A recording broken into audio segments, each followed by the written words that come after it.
Hi, it's Steve. Today we'd like to show you how to change the chopper assembly on your dishwasher. It's a really easy job. All we're going to need is a number 20 and a number 15 Torx screwdriver, a small flat blade screwdriver, and a pair of needle nose pliers. Let me show you how we do it. Now before we begin this repair, the first thing we'll need to do is to disconnect power to the dishwasher. So locate your electrical panel, turn off the appropriate breaker or remove the appropriate fuse so that we're ensured that we have no power to the dishwasher. We're next going to open up our door, remove any items on both bottom and upper racks, and then we're going to remove the bottom rack and set it aside. And to remove the upper rack, we're going to just pull the rack slides forward, locate the rack stop on the end of them, and with your screwdriver, we'll just depress that little tab and then pop the rack stops up through and remove them. We can then pull that upper rack completely out and set it aside. And push the rails back into the tub. Now to remove the spray arm in this model, we're just going to grasp the center nut, turn it clockwise, and disengage the spray arm from the center spray bearing. We can remove it. Now next, to remove this manifold, we're going to disattach it from this clip on the back as well as one on the ceiling. Just spread those clips just enough to release it.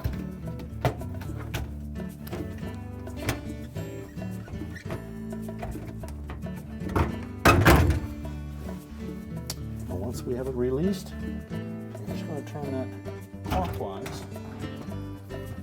lift it up over the edge of the element until we've cleared the locking device in the center of the pump here. And then we can lift it straight off and pull it out of there. We can then take that center spray bearing out and make sure that we don't misplace this wear washer that sits on top of that. Now with our number 20 Torx driver, we're going to remove these 4 screws.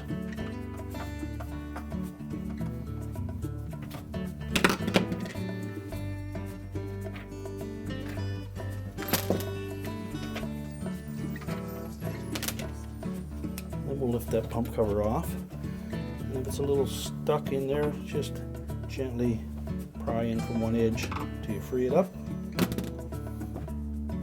and lift it off and set it aside.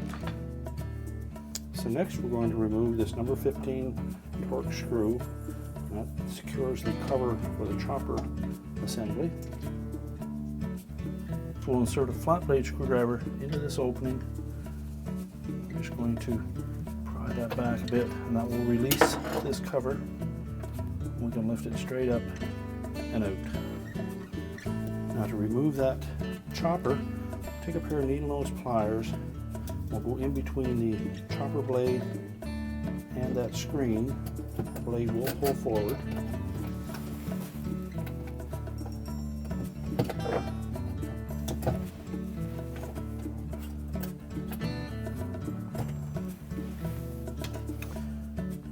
Grasp that, tilt it slightly, and lift it out.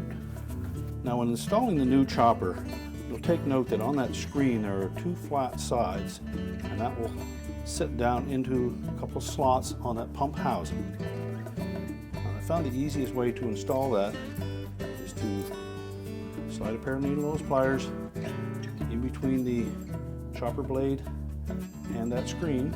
Now when installing the new chopper, we want to make sure that these flat sides line up, go down into that groove.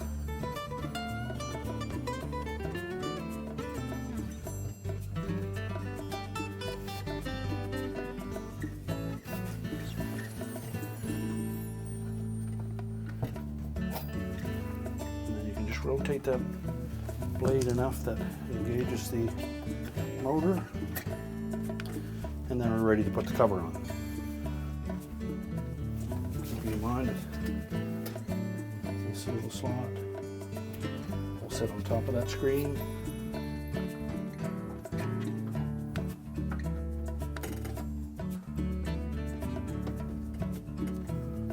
and then reinstall the screw.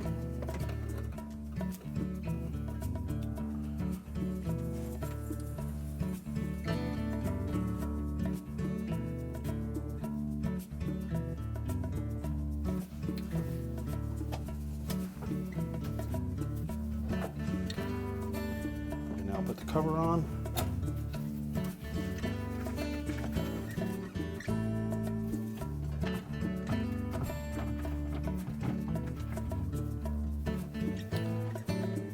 Install the 4 retaining screws.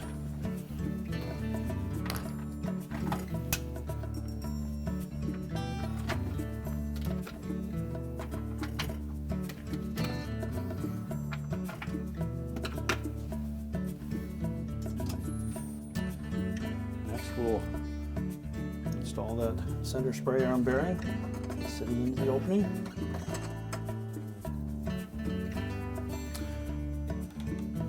Then take the manifold and position that over top of that center spray arm bearing. Just set it into that corner.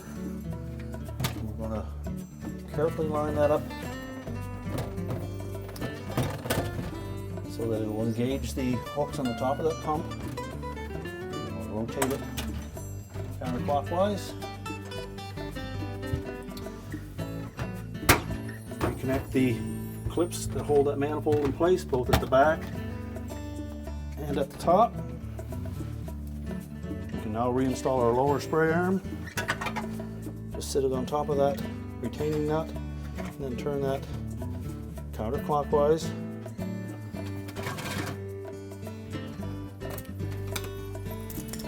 Next we'll reinstall that upper rack. Pull the rails out. We'll start by engaging the rear wheel on one side, part way into the rail. Do the same on the opposite side. We have all 4 wheels in place. Now when installing these rack stops, we'll put the fixed portion on the bottom, set that into the opening, press it down until the top portion snaps into place. Do the same for both sides. Make sure they're properly engaged. We'll reinstall the bottom rack. We're now ready to reconnect the power, and our repair is complete.